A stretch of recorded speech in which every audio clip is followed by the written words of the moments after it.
नमस्कार दोस्तों, मेरा नाम है आकाश और मैं आप सभी का अपने YouTube channel A to Z study में बहुत बहुत स्वागत करता हूं। और आज की वीडियो में मैं आपको पढ़ाऊंगा क्लास 5th EVS में चैप्टर नंबर 1 सुपर सेंसेस। और वीडियो में आगे बढ़ने से पहले अगर आप लोगों ने अब तक इस वीडियो को लाइक, शेयर और सब्सक्राइब नहीं किया है तो पहले तो आप इस वीडियो को लाइक कर दो, अपने दोस्तों के साथ में से शेयर कर दो और नए हो तो मेरे चैनल को आप लोग सब्सक्राइब भी कर लीजिए। और अगर आप लोगों ने अब तक मेरे टेलीग्राम चैनल को भी ज्वाइन नहीं किया है तो आप लोग जाके उसको भी ज्वाइन कर लीजिए, क्योंकि मेरे यूट्यूब चैनल पर जितने भी वीडियोस आते हैं उनका PDF आपको मेरे टेलीग्राम चैनल पर ही मिलेगा। You were eating in the playground. An eagle flew down and took away your roti. As you walked softly past the sleeping dogs, its ear shot up at once. You dropped something sweet on the ground, and within minutes, many ants collected around it. देखिए इसमें क्या कह रहा है, इसमें ये कह रहा है कि आप प्लेग्राउंड यानी कि खेल के मैदान में रोटी खा रहे थे कि तभी ऊपर से एक चील आई और वो आपकी रोटी को ले गई। आप एक सोते हुए कुत्ते के बगल से एकदम दबे पांव आराम से निकले, लेकिन उसके बावजूद जो कुत्ते के कान हैं वो एकदम से खड़े हो गए। आपने कुछ मीठा ज़मीन पर गिरा दिया और देखते ही देखते कुछ देर में उसके चारों तरफ चींटियां आ गई। Why does it happens, think and tell. अब ये पूछ रहा है कि सोचिए कि ये सब क्यों होता है। मतलब ये जो भी ऊपर की घटनाएं, हमारी 3 घटनाएं हैं, ये ऊपर की ये घटनाएं क्यों हुई होंगी या फिर किस कारण से हुई होंगी, आपको इस चीज़ को सोचना है और फिर बताना है। Animals also have different senses. They can see, hear, taste, smell and feel. Some animals can see their prey from far away. Some can hear even the faintest sound. Some animals can find their friends by smell. The animal world is full of example of amazing senses. देखिए पहली चीज़ तो ऊपर की जो 3 घटनाएं हैं ये किस कारण से हुई थी। ये इस कारण से हुई थी कि जो चील है इसकी देखने की जो क्षमता है, इसके देखने के जो सेंस है वो बहुत ही अच्छा होता है। इसीलिए चील काफ़ी दूर से, मतलब काफ़ी ऊंचाई से भी देख पाई कि उसके कि आपके हाथ में रोटी है और उसने आके उसको झपट्टा मार के ले गई। और रही बात कुत्तों की, तो कुत्तों के जो सुनने का सेंस होता है, जो हियरिंग सेंस होती है, वो बहुत ज़्यादा स्ट्रांग होती है। इसलिए आप भले ही दबे पाँव कुत्ते के बगल से निकल रहे थे, लेकिन उसके बावजूद जो कुत्ते थे उसके कान खड़े हो गए, क्योंकि उसको आपकी आवाज़ सुनाई दे गई। और जो चींटियां हैं, अक्सर आप ज़मीन पे कुछ भी मीठा गिरा देते हो तो उसके चारों तरफ चींटियां आ जाती हैं उसको खाने के लिए। ठीक, तो आप चाहो तो गिरा के देख सकते हो, आपको वहाँ पर बहुत सारी चींटियां आते हुए दिखाई देंगी। अब यहाँ नीचे जो पैरा है इसमें ये कह रहे हैं कि जो जानवर हैं उनके अलग अलग सेंस होते हैं, वो भी देख सकते हैं, सुन सकते हैं, किसी चीज़ को चख सकते हैं, किसी को सूंघ सकते हैं और किसी भी चीज़ को महसूस कर सकते हैं। इसमें ये कह रहा है कि कुछ ऐसे जानवर होते हैं जो कि अपने शिकार को बहुत दूरी से देख लेते हैं और कुछ ऐसे जो कि बहुत ही हल्की सी भी ध्वनि को सुन लेते हैं। और कुछ जानवर अपने दोस्तों को स्मेल की मदद से, यानी कि खुशबू की मदद से या फिर महक की मदद से पहचान लेते हैं। जो जानवरों का जानवरों की जो पूरी दुनिया है ये कमाल के सेंसेस से भरी पड़ी है। How do ant recognise a friend. अब ये पूछ रहे हैं कि जो चींटी है वो अपने दोस्त को, मतलब कि अपने साथी को कैसे पहचानती है। An ant was going along on the ground. It saw a group of ants coming from the other side. The first ant quickly came back to its hole. The ant guarding the hole recognise it and let it in. इसमें ये पूछ रहा है, मतलब ये बता रहा है कि एक मान लीजिए चींटी ज़मीन पर जा रही थी, जाते जाते रास्ते में उसे एक दूसरा ग्रुप, एक दूसरा समूह मिल गया चींटियों का। वो जो चींटी है, मतलब जो पहली चींटी है, अब वो तुरंत अपने छेद में, मतलब अपने होल में वापस आ जाती है और वहाँ पर जो गार्ड यानी कि जो पहरा दे रही चींटियाँ हैं वो उसको पहचान लेती हैं और अंदर आने देती हैं। तो ये सब क्यों होता है? देखिए ये सब इसलिए होता है क्योंकि आप एक तरीके से ये समझ लो कि जो चींटी है वो अपने जो साथी होते हैं उनके फेरोमोन्स, आम भाषा में कहें तो उनकी स्मेल से वो उनकी पहचान कर लेती है। Think and tell. How did the ants recognise that other ants were not from its group. मतलब यही है कि जो चींटी है वो कैसे पहचान गई कि जो दूसरी चींटियां हैं वो उसके ग्रुप से नहीं हैं।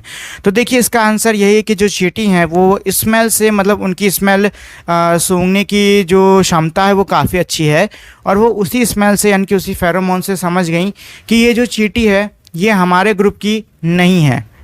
How did the guard ants recognise this ant. अब इसमें ये कह रहे कि जो सिपाही चींटी थी, जो दरवाजे पे पहरा दे रही चींटी थी, उसने इस चींटी को कैसे पहचाना। तो उसने भी स्मेल की मदद से इस चींटी को पहचाना होगा। Try this and write, drop some sugar jaggery and anything sweet on the ground, wait until the ants come there. इसमें ये कह रहा है कि आपको ज़मीन के ऊपर कुछ मीठा, जैसे कि गुड़ हो गई, चीनी हो गई, या कोई भी मीठी चीज़ ज़मीन पे गिरा देना है, और फिर इंतज़ार करना है तब तक जब तक वहाँ पे चींटियाँ नहीं आती। How long did it take for the ant to come. अब ये कह रहा है कि चींटियों को वहाँ आने में कितनी देर लगी। तो जितनी भी देर, मान लो 2 मिनट 3 मिनट, जितना भी देर लगाओ यहाँ पे आप लोग लिख दीजिए। Did one ant come first or a group of ants come together. इसमें ये कह रहा है कि क्या एक चींटी अकेले आई थी कि पूरा चींटियों का एक समूह आ गया था। What did the ants do with the food. जो भी फूड आपने गिराया है उसके साथ में चींटियों ने क्या किया। Where do they go from there. और जो चींटियां हैं वो अपने, मतलब जो भी आपने फूड गिराया था उसको लेके वो कहाँ गई। Do they move in line. और क्या जो चींटियां हैं वो लाइन के अंदर चल रही थी। तो ये सब करने के लिए आप कोई भी छोटी सी चीज़ ले लो, कोई चीनी ले लो या कुछ भी ले लो, उसको आप कहीं पे ज़मीन पे गिरा के देखिए, और फिर जब उसमें चींटियां आए तो आपको चींटियों को ध्यान से देखना है, और उस हिसाब से, मतलब यहाँ जो क्वेश्चन दिए हुए हैं इस हिसाब से आपको ऑब्जर्व करना है, और जो भी आंसर है उसको आपको यहाँ पर लिख देने हैं। Now, carefully without harming the ants, block their path for a while with a pencil. इसमें ये कह रहा है कि आप बिना चींटियों को नुकसान पहुंचाए उनका जो रास्ता है आपको उसको ब्लॉक कर देना है कुछ देर तक अपनी पेंसिल से। Now observe how do ants move. अब आपको ये चीज़ देखनी है कि जो चींटियाँ हैं अब वो भला कैसे चल रही हैं। Many years ago, a scientist did many experiments like this. कई साल पहले एक साइंटिस्ट ने ऐसे कई सारे एक्सपेरिमेंट किए। He found out that the ants move. They leave a smell on the ground. उसने ये पता किया कि जब भी चींटियाँ चलती हैं तो वो रास्ते पे, मतलब जहाँ से वो जाती हैं वहाँ पे वो स्मेल छोड़ देती हैं। The other ants follow the smell to find the path. और जो बाकी जो चींटियाँ हैं वो उस चींटी का पीछा करते करते, उस स्मेल का पीछा करते करते अपने रास्ते को ढूंढ लेती हैं। Now can you guess why the ants behave like that when you block their path. अब देखिए इसमें ये कह रहा है कि क्या मतलब अब आपको समझ में आया कि क्या अब आप गैस कर सकते हो, अंदाज़ा लगा सकते हो कि चींटियों ने उस प्रकार से बिहेव क्यों किया जब आपने उनके रास्ते को ब्लॉक कर दिया। देखो जब आप ब्लॉक करोगे तो आप देखोगे चींटियाँ थोड़ी देर तक एक जगह पे जमा होनी शुरू हो जाएंगी, जहाँ भी आपने ब्लॉक किया है वहाँ जमा होनी शुरू हो जाएंगी, फिर पेंसिल को उठा दो, फिर से वो सीधे सीधे लाइन पर चलने लग जाएंगी। Some male insect can recognise their female by their scent. अब इसमें ये कह रहा है कि कुछ जो नर कीड़े होते हैं वो मादा कीड़ों की स्मेल से उनको पहचान लेते हैं। Have you ever been troubled by mosquito. इसमें कह रहा है कि क्या आपको कभी मच्छर ने परेशान किया है। Just think how do they know where. अब ये मतलब बस आप ये सोचो कि, एक सेकंड को फिर से मैं समझा देता हूँ। Have you ever been troubled by mosquito, मतलब क्या आपको कभी किसी मच्छर ने परेशान किया है। Just think how do they know where you are. बस ये सोचिए कि आखिर मच्छर को कैसे पता चला कि आप कहाँ पर हो। Mosquito can find you by the smell of your body. अब इसमें कह रहा है कि जो मच्छर है वो आपके शरीर की स्मेल से आपको पहचान जाता है कि आप कहाँ पर हो। They also find you by the smell of the sole of your feet and the heat of your body। और जो मच्छर है वो आपको जो आपके सोल है, मतलब आपके जो फीट, आपके पैरों के जो सोल, मतलब निचला हिस्सा है, उसके स्मेल से और साथ ही में आपके शरीर से निकल रही गर्मी से आपको वो पहचान लेते हैं। Have you seen a dog sniffing here and there, what do you think it is trying to smell. इसमें ये कह रहा है कि क्या आपने कभी किसी कुत्ते को यहाँ वहाँ सूंघते हुए देखा है। आपको क्या लगता है कुत्ता सूंघकर क्या करने की कोशिश कर रहा है। Dogs marked out their own area on the route they can make out if another dog has come into their area by smell of its urine or potty। इसमें ये कह रहा है कि जो कुत्ते हैं वो अपने रास्ते को या फिर अपने एरिया को, अपने क्षेत्र को मार्क कर देते हैं, मतलब उस पर अलग अलग निशान लगा देते हैं। और ये निशान क्या होता है कि आपने देखा होगा कि कुत्ते अक्सर गाड़ी या फिर पेड़ के किनारे जाके पेशाब कर देते हैं। तो जो पेशाब होती है वो एक तरीके से मार्क यानी कि निशान लगाने का ज़रिया है, ताकि कोई कुत्ता वहाँ पर आए तो वो सूंघ के उसे पता चल जाए कि ये इलाका पहले से ही कुत्ते का है और वो कुत्ता उस इलाके के अंदर ना जाए। Right. In what way do human beings make use of their special sense of smell of dogs. इसमें ये कह रहा है कि किस तरीके से या फिर किन तरीक़ों से जो इंसान है वो कुत्ते की इस कमाल की सूंघने की स्मेल का इस्तेमाल करते हैं। तो देखिए, आपने अक्सर देखा होगा टीवी में कि जो पुलिस है वो अपने साथ में कुछ डॉग्स यानी कुछ कुत्तों को रखती है। अब इन कुत्तों का काम क्या होता है कि कोई भी जिस व्यक्ति को पुलिस पकड़ रही है, ये कुत्ते स्मेल की मदद से उन लोगों को ट्रैक करते हैं, मतलब उन लोगों का पीछा करते हैं और उनको पकड़वाने में हेल्प करते हैं। When do you find your sense of smell helpful to you? List some examples, like to know by its smell that food has gone bad or something or that something is burning। इसमें ये कह रहा है कि आप एक ऐसी सूची बनाओ, उसमें लिखो कि कब आपकी जो सेंस ऑफ स्मेल है उसने आपकी सहायता करी। जैसे कि मान लो कभी आप खाना खाने वाले थे लेकिन आपको स्मेल से पता चला कि वो खाना ख़राब हो चुका है, या फिर आपको स्मेल से पता चला कि घर के अंदर कुछ जल रहा है। Name the animals that you would able to recognize only by their smell without seeing them। इसमें ये कह रहे हैं कि आप किसी ऐसे एनिमल्स यानी किन्हीं ऐसे जानवरों के नाम बताओ जिनको आप स्मेल से ही पहचान लो उनको बिना देखे हुए। तो देखिए, अक्सर क्या है कि हम लोग के घर में कोई ना कोई पेट जानवर पाला होता है, जैसे कुत्ते, बिल्ली या कोई भी पेट हो सकता है। तो हम लोग को अक्सर आदत पड़ जाती है उनकी स्मेल को सूंघने की। ठीक है, तो अगर मान लीजिए आपकी आंख बंद कर ली जाए और आपके सामने उसी सेम स्पीशीज़ के सेम प्रजाति के जानवर को रखा जाए, तो आप उनको पहचान लोगे कि हाँ, ये प्रजाति इस जानवर की है, क्योंकि आप उसको सूंघते आए हो। आपके लिए स्मेल से उस जानवर को पहचानना बहुत ही आम सी बात है। Write the name of 5 things whose smell you like and 5 things whose smell you do not like। इसमें ये कह रहा है कि नीचे सूची में आपको 5 चीज़ें लिखनी है, मतलब 5 ऐसे स्मेल्स के नाम लिखने हैं जो कि आपको अच्छी लगती है, और 5 ऐसे स्मेल लिखो जो कि आपको अच्छे नहीं लगते हैं। Discuss do the cloth of any of your family member smell हुस। इसमें ये कह रहा है कि इस बात की चर्चा करो कि क्या आपके घर में कोई ऐसा व्यक्ति है जिसके जो कपड़े हैं वो बहुत ज़्यादा स्मेल करते हैं। देखिए, कोई भी इंसान अगर इस समय, तो आप लोग देख ही रहे हो कैसा मौसम चल रहा है, तो कोई भी इंसान अगर बाहर जाता है, धूप वूप में किसी में काम करता है, तो उसके पसीना तो निकलेगा ही, और ये जब पसीना कपड़ों में लगेगा तो कपड़ों से उस पसीने की स्मेल आएगी आएगी। Have you ever come across any smell in the crowded place such as fair, bus, train, etc? इसमें ये कह रहा है कि क्या आप कभी भी, मान लीजिए कोई क्राउडेड प्लेस है, जैसे कोई मेला हो गया, बस स्टॉप हो गए या फिर ट्रेन हो गई, वहाँ पे क्या आपको, मतलब आप किसी पर्टिकुलर स्मेल आपको आई है, या फिर कोई ऐसी स्मेल है जो कि आपको अब तक याद हो? वैसे यहाँ पे ये चीज़ लिखी नहीं थी, बट अगर आपको ऐसी कोई स्मेल याद हो तो आप नीचे लिख सकते हो। Why so? Today, Rajni had to go out for some important work. She had to leave her 6-month-old son Deepak with her sister Shushila.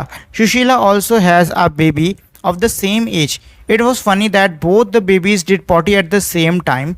She happily cleaned her daughters, but when she was cleaning her sister's son Deepak, she covered her nose with dupatta scarf। इसमें ये कह रहे कि आज जो एक महिला है जिसका नाम है रजनी, उसे किसी ज़रूरी काम से बाहर जाना पड़ा। इस कारण से उसने अपने 6 महीने के छोटे से बच्चे जिसका नाम दीपक है उसको अपनी बहन सुशीला के साथ में छोड़ दिया। सुशीला की भी एक बेबी है, मतलब उसकी भी एक बच्चा है जो कि सेम एज का है। इट वॉज़ फ़नी, मतलब ये बहुत ही कमाल की या फिर मजाकिया चीज़ थी कि दोनों बच्चों ने एक ही साथ में पॉटी करी।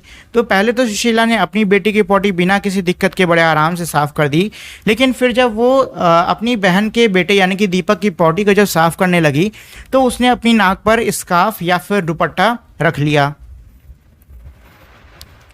Think and discuss. Shushila covered her nose when she cleaned Deepak's nappy, but not when she cleaned her daughters. Why do you think she did it? मतलब ये कह रहा है कि सुशीला ने जब दीपक की नैपी साफ़ करी तो उसने अपनी नाक पर कपड़ा रख दिया, जबकि जब उसने सेम चीज़ अपनी बेटी के साथ, मतलब जब उसने अपनी बेटी की नैपी को साफ़ किया तब उसने ऐसा कुछ भी नहीं किया। आपको क्या लगता है उसने ऐसा क्यों किया होगा? देखिए मेन चीज़ तो ये है कि कभी भी मतलब जो बच्चे होते हैं, बच्चे क्या कोई भी है फैमिली में, अब आपके घर के अंदर कुछ स्मेल है जो कि आपको अजीब नहीं लगती है, बट कोई और व्यक्ति अगर आपके घर में आता है तो उसको वो स्मेल बहुत अजीब सी लगेगी। इसी तरीके से जो बच्चा सुशीला का था उसकी जो पॉटी की स्मेल है सुशीला को उतनी अजीब नहीं लगी क्योंकि उसके लिए ये रोज़मर्रा का काम है, बट जो दीपक है वो उसका बेटा या फिर उसका बच्चा नहीं है, तो इसीलिए उसकी पॉटी की स्मेल थोड़ी अलग सी, मतलब थोड़ी अजीब सी लगी, क्योंकि जो दीपक है वो उसका बेटा नहीं है और उसकी स्मेल से वो वाकिफ़ नहीं है। How do you feel when you walk near a heap of garbage? Think of the children who spend the whole day picking things from such garbage. इसमें ये कह रहा है कि आपको कैसा लगता है जब आप गार्बेज यानी कि जो हमारा कचरा होता है, जो हमारा कूड़ा होता है उसके पास से आप होकर गुजरते हो। उन बच्चों के बारे में सोचिए जो कि अपने पूरे जीवन को या फिर अपने पूरे दिन को इसी गार्बेज यानी इसी कचरे के बीच में कचरा उठाते हुए बिता देते हैं। Is a smell good or bad for everyone in the same way, or does it depend on how each one feel about it? देखिए इसमें ये पूछ रहे हैं कि क्या स्मेल गुड और बैड सबके लिए एक जैसी होती है, मतलब क्या सबकी स्मेल सेंस एक जैसी होती है? किसी को कोई स्मेल अगर एक अच्छी लगेगी तो क्या सभी को अच्छी लगेगी? देखिए ऐसा नहीं होता है। फॉर एग्जाम्पल मान लीजिए जो लोग नॉनवेज खाते हैं उनको नॉनवेज पकते हुए या फिर नॉनवेज की जो स्मेल है उससे प्रॉब्लम नहीं होती, बट जो लोग वेजिटेरियन होते हैं, जो लोग वेज खाते हैं, उनको जो ये नॉनवेज की स्मेल है वो बहुत ही अजीब लगती है। ठीक है, ये तो एक एग्जांपल था और ऊपर हमने ये सुशीला वाला एग्जांपल भी देख लिया। Let's see, right the name of the bird which has eyes in front of its head. इसमें ये कह रहा है कि भैया ऐसी चिड़िया के नाम बताइए जिसकी जो आंखें हैं वो उसके सिर के सामने हो। तो ऐसी कौन कौन सी चिड़ियाएँ होती हैं? आपने अपनी लाइफ में, हिंट देता हूँ, आपने अपनी लाइफ में उसको देखा ज़रूर होगा रियलिटी में। Write the name of some birds which have eyes on either side of their head. What is the size of their eyes as compared to the size of their head? इसमें ये कह रहा है कि आपको कुछ और ऐसी चिड़ियाओं के नाम लिखने हैं जिनकी आंखें उनके सिर के सामने नहीं बल्कि उनके सिर के दोनों साइड्स पर होती हैं, और साथ ही में उनकी जो आइज़ हैं उनका क्या साइज़ था, मतलब उनकी जो आंखें हैं उनका जो साइज़ है वो कैसा था अगर उसकी तुलना की जाए उनके सिर के साइज़ के हिसाब से। Most of the bird have their eyes on the either side of head. मतलब ये कह रहे हैं कि ज़्यादा चिड़ियाएँ होती हैं उनकी जो आंखें हैं वो उनके हेड यानी कि सिर के ईदर साइड यानी कि दोनों में से दोनों साइड होती हैं, सामने सामने इंसानों की तरह नहीं। Their eyes can focus on two different things at a time. When they look straight ahead, both of their eyes focus on the same object. इसमें ये कह रहा है कि इसका फ़ायदा ये है कि फ़ायदा के एक तरीके से बता रहा है कि जिन चिड़ियों की आंखें इधर साइड में होती हैं वो एक समय में दो चीज़ों को देख सकती हैं, और जब भी वो सामने देखती हैं तो उनकी दोनों आंखें एक ही जगह पर फोकस करती हैं। You must have seen bird moving their necks very often. Do you know why? In the most of the birds, eyes are fixed and cannot move, so the bird have to turn their head to see around. इसमें ये कह रहा है कि आपने अक्सर जो चिड़िया हैं उनको जल्दी जल्दी अपनी गर्दन को हिलाते हुए देखा होगा। अब इसमें पूछ रहा है कि क्या आप बता सकते हो ऐसा क्यों होता है? अब ये आगे रीज़न भी बता रहे हैं कि जो चिड़िया हैं उनकी जो आँखें वो फिक्स होती हैं, मतलब वो हमारी तरह अपनी जो आँखें उनको हिला नहीं सकती, उनकी आँखें फिक्स होती हैं, तो इसीलिए जो चिड़िया हैं उनको अपनी गर्दन को खूब हिलाना पड़ता है ताकि वो अपने आगे पीछे आसपास जो कुछ भी घट रहा है उसको देख सकें। Looking with one or more eyes, close your right eye or covered it with your hand, tell your friend to stand on your right at some distance and ask him to do some action, wave hand, shake hand, etc. Can you see your friend action without moving your neck? Now try to look at your friend's action with both of your eyes open but without moving your neck. What was the difference on looking with one or both eyes? देखिए इसमें क्या कह रहा है कि आपको अपनी एक आँख, मतलब राइट आई को आप या फिर उसको कवर कर लो या फिर आप उसको बंद कर लो, और आप अपने दोस्त से कहो कि वो आपके थोड़ी दूरी पे खड़े होके कोई एक्शन करे। एक्शन मतलब कोई भी एक्शन कर सकता है, हो सकता है हाथ हिलाए, हो सकता है कूदे, जो चाहे वैसा एक्शन करे। अब आपको क्या करना है, पहले तो अपनी राइट आई बंद करके देखना है, फिर आपको अपनी लेफ्ट आई बंद करके देखना है, और फिर अपनी दोनों आंखों को ओपन करके एक साथ में देखो। और अब आपको बताना है कि तीनों केसेस में कोई भी डिफरेंस आए, और जो भी डिफरेंस है वो आपको इन तीनों क्वेश्चन में उन सब का आंसर लिख देना है। मतलब उसी हिसाब से तीनों क्वेश्चन दिए हुए हैं। Now toss a small ball or a coin and try to catch it. Try this with both your eyes open, then close one eyes and try it when was it easier to catch. इसमें ये कह रहा है कि आपको एक ball या फिर कॉइन लीजिए, उसको टॉस करो, मतलब उसको ऊपर उछालो और उसको पकड़ने की कोशिश करो। अब इसमें इन्होंने दो सिनेरियो दिए हुए हैं। पहला सिनेरियो क्या दिया है, इन्होंने ये कहा है कि भाई पहले तो आप अपनी एक आंख को बंद करके सिक्के को या बॉल को पकड़ने की कोशिश करो, फिर अपनी दोनों आंखों को खोलकर आप उस सिक्के को बॉल को पकड़ने की कोशिश करो। अब बताओ कब ज़्यादा कठिन था, एक आंख पे कि दोनों आंखों पे? तो जिसमें भी आपको ज़्यादा कठिन लगे वहाँ पे लिख दो।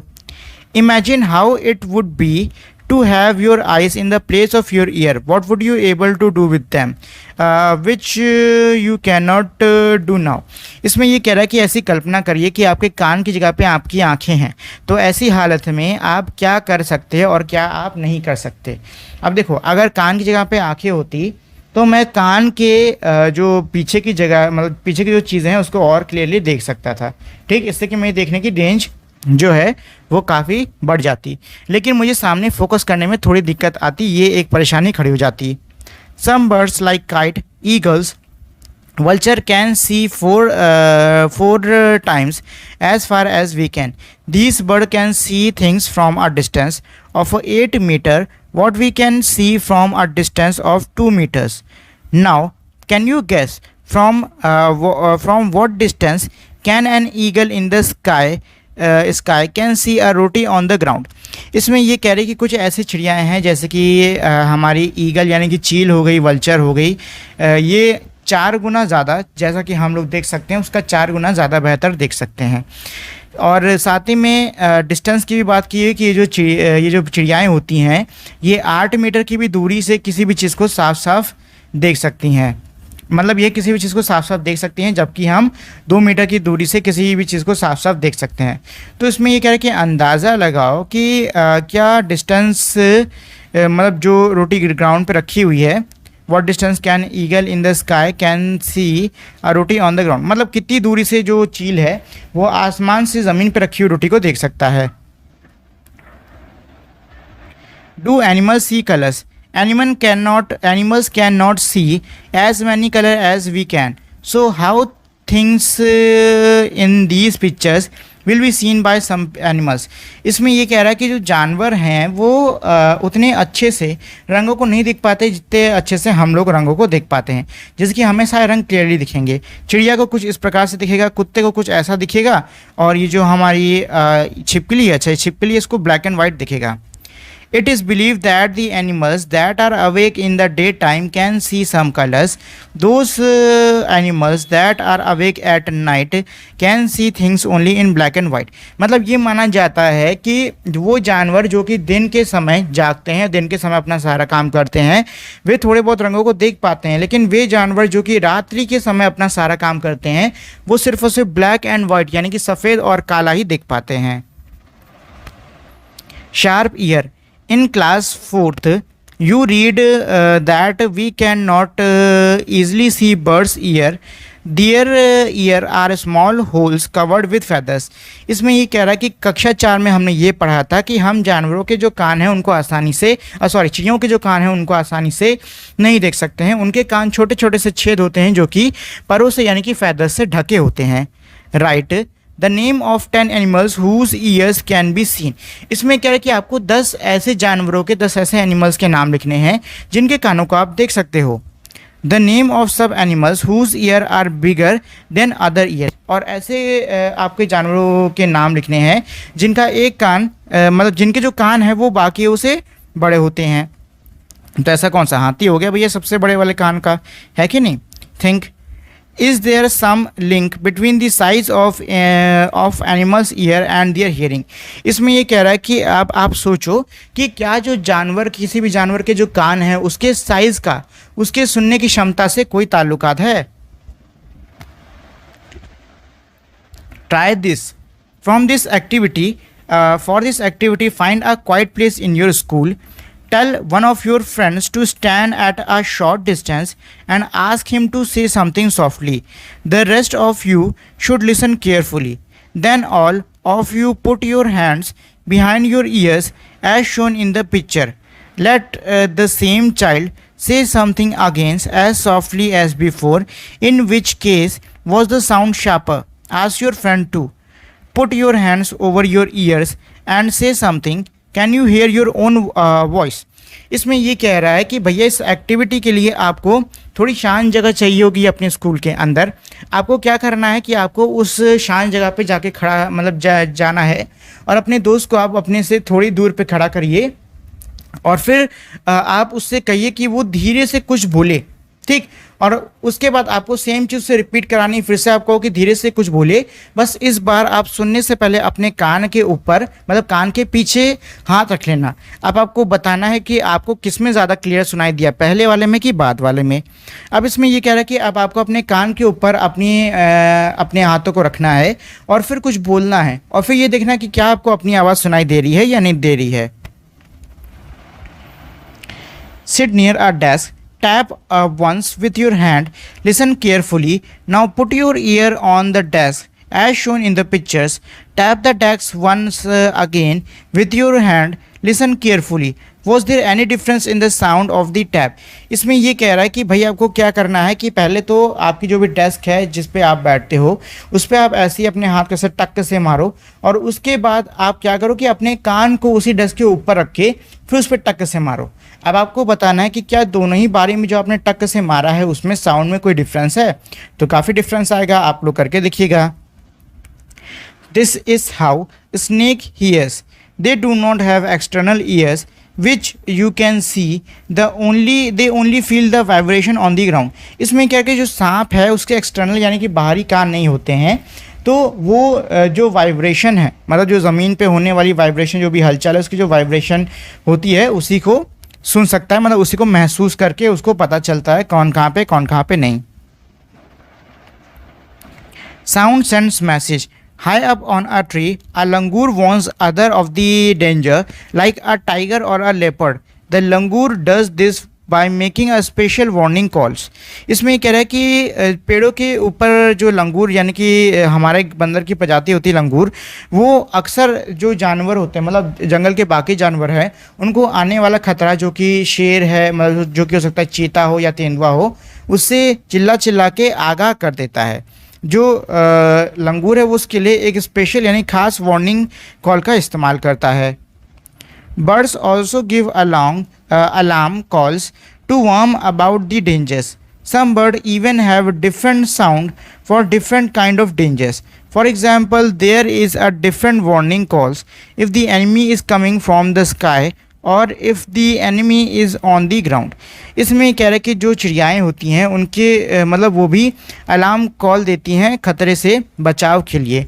कुछ जो चिड़ियाएँ हैं उनके अलग अलग प्रकार के अलार्म क्लॉक होती हैं, जैसे कि उदाहरण के लिए कह रहा है कि कुछ अलग मतलब कुछ डिफरेंट हमारे वार्निंग कॉल होते हैं अगर जो भी खतरा है या फिर जो भी दुश्मन है वो ज़मीन से आ रहा है या फिर आसमान से आ रहा है। Fishes give alarm call by electric signal. और जो मछलियां हैं वो इलेक्ट्रिक सिग्नल की मदद से यानी कि बिजली के सिग्नल की मदद से अलार्म कॉल्स देती हैं। Some animals start behaving in different way when an earthquake or a storm is about to come. People who live in forests can observe such behavior of animals come to know of the danger। इसमें ये कह रहा है कि कुछ ऐसे जानवर होते हैं जो कि अर्थक्वेक यानी कि जो हमारा भूकंप है और जो हमारा तूफ़ान है जिनको मतलब जो कि बहुत ही अजीब तरीके से मतलब बहुत ही अजीब तरीके से बर्ताव करने लग जाते हैं जब कहीं भी भूकंप या तूफ़ान आता है। लोग इन जानवरों को देखकर ये पता लगा सकते हैं कि भूकंप तूफ़ान आ रहा है या नहीं। In December 2004, few tribes that live in the forest of the Andaman Island noticed the animals behaving in the different manner. They guessed some danger, so they moved away from to the safer part of the island. Soon after, the island were hit by the tsunami, but these people were saved।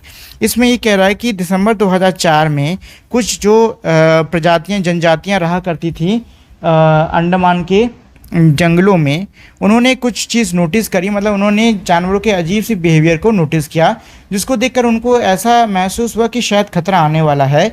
इसीलिए वो लोग safer places यानी कि सुरक्षित जगहों पर पहुंच गए, और सुरक्षित जगहों पर जाने के कुछ ही देर बाद वहाँ पे जो अंडमान के आइलैंड्स थे उन पे एक बहुत बड़ी सी सुनामी आई और वहाँ के रहने वाले सभी लोग बच गए। Dolphin also make different sounds to give a message to each other. Scientists believe that many animals have a special language for of their own. इसमें क्या है कि जो डॉल्फिन है वो बहुत ही डिफरेंट साउंड करती हैं मैसेजेस को मतलब एक दूसरे से मैसेज को पास करने के लिए। वैज्ञानिकों का भी ये मानना है कि कई ऐसे जानवर हैं जिनकी खुद की एक स्पेशल यानी खास भाषा होती है। Right, can you understand the sound of some animals, which animal? इसमें कह रहा है कि क्या आप कुछ जानवरों की ध्वनियों को पहचान सकते हो, उनको समझ सकते हो? कौन से जानवरों की ध्वनियों को आप समझ सकते हो, तो उसको आपको यहाँ पर लिख देना है। Do some animals understand your language, which one? क्या कुछ ऐसे जानवर हैं जो कि आपकी भाषा समझते हैं? अगर हैं तो कौन से हैं? से it with sound. Just like birds and dolphin, you can also make your own language of sound of giving message. Remember, you have to talk to your friend with only sound and no words. How and when will you need to give an alarm call? For example when the teacher is coming to the classroom. इसमें ये कह रहा है, एक तरीके से ये एक छोटी सी एक्टिविटी दे रहा है कि आप भी अपने दोस्तों के साथ में मिलके ऐसे ही कुछ अलार्म कॉल्स को बना सकते हो। मान लो उदाहरण के लिए कि कोई जो अध्यापक है वो क्लास के अंदर आ रहा है, सब लोग बहुत ही शोर कर रहे हो, तो क्लास के अंदर जब टीचर आ रहा है उसको कोई बच्चा दिखेगा तो कुछ खास प्रकार से अलार्म कॉल्स दे सकता है कि भैया टीचर आ रहा है, उसके लिए तो क्या काऊ या की करके चिल्लाए तो बच्चे समझ जाएँ कि हाँ टीचर आ रहे हैं। Sleeping waking. Some animals go into a long and deep sleep in a certain seasons. Then they are not seen for many months.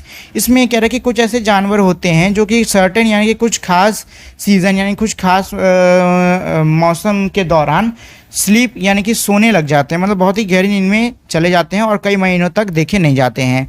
Have you noticed that during the cold season you cannot see any lizard in your house? Where do you think they have gone? इसमें ये कह रहा है कि ठंडी के मौसम में क्या आपने ये चीज़ नोटिस करी है कि आप अपने घर के अंदर किसी भी लिजर्ड यानी किसी भी छिपकली को नहीं पाओगे। आपको क्या लगता है वो कहाँ चले जाते होंगे? स्लॉथ। अब देखिए स्लॉथ नाम की ये एक जानवर इसकी बात करी जा रही है, मैं आपको डायरेक्ट समझा देता हूँ। तो होता क्या है कि ये जो स्लॉथ है ये ऑलमोस्ट दिन के 17 घंटा सिर्फ सोता ही रहता है, और जब ये उठता है तो थोड़ी बहुत पत्ती खा लेता है अपने पेट को भरने के लिए बस। और ये स्लॉथ इतना मतलब ज़्यादा आलसी माना जाता है कि ये अपने पूरे जीवन में यही कोई तकरीबन 10 पेड़ बदलता है, मतलब बस इसका जो जीवन है वो 10 पेड़ तक ही सीमित रहता है, इससे ज़्यादा वो बदलता है नहीं, और सारा वक्त वो तकरीबन अपना सोने में बिता डालता है।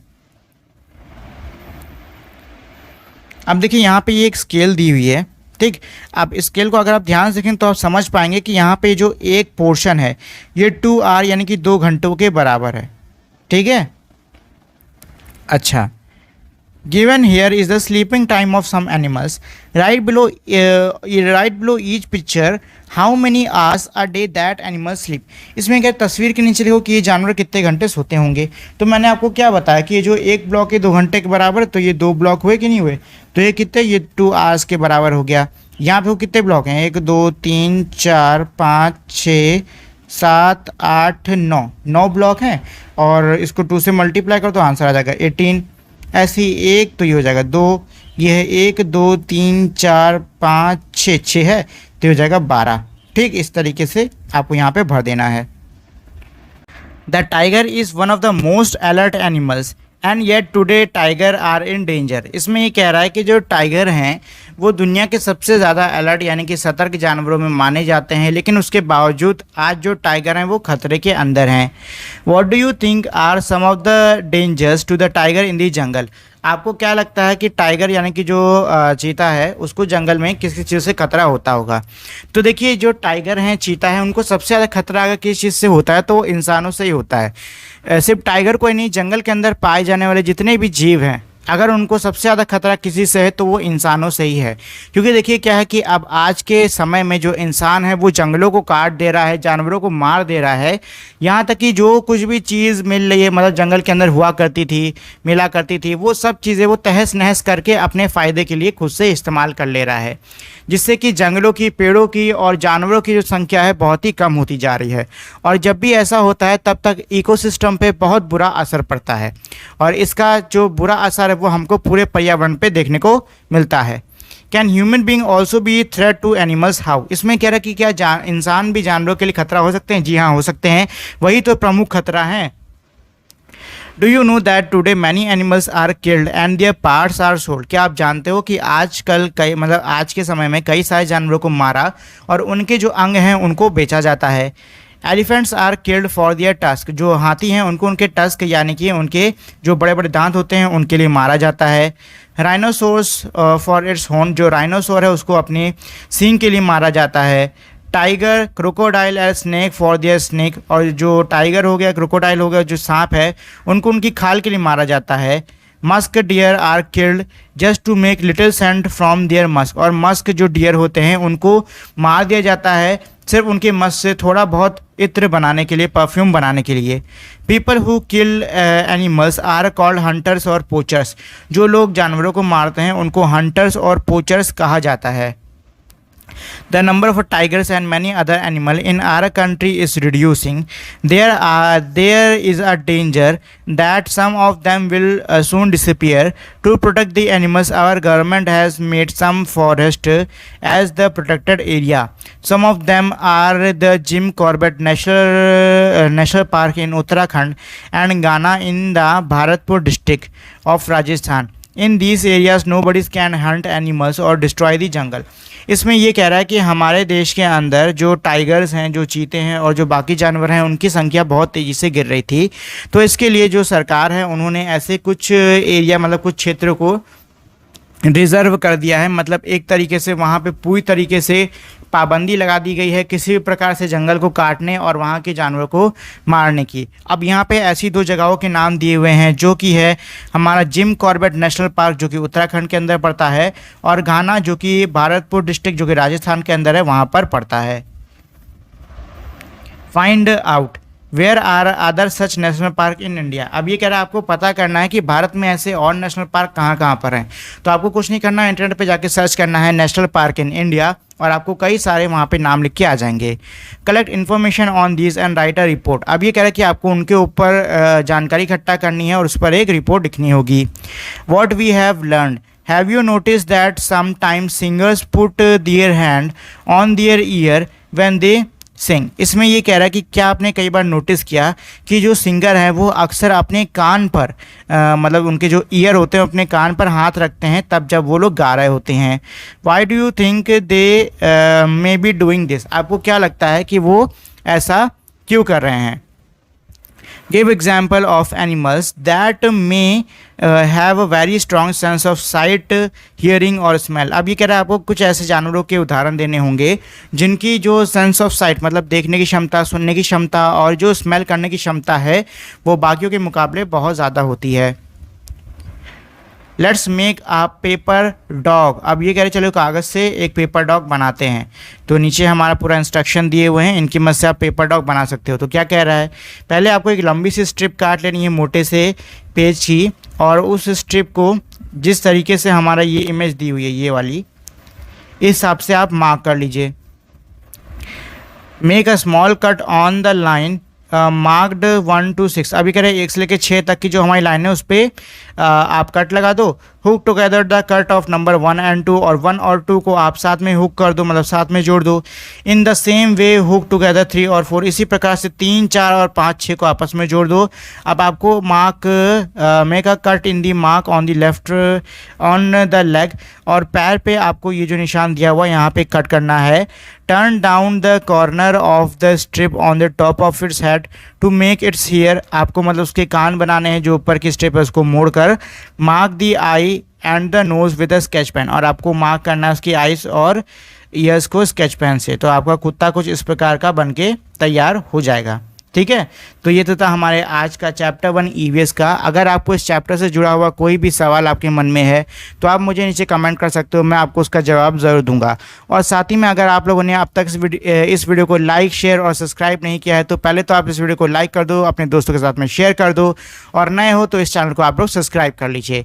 अब आज की वीडियो के लिए इतना ही। अब हम लोग मिलते हैं हमारी अगली वीडियो में, तब तक के लिए नमस्कार।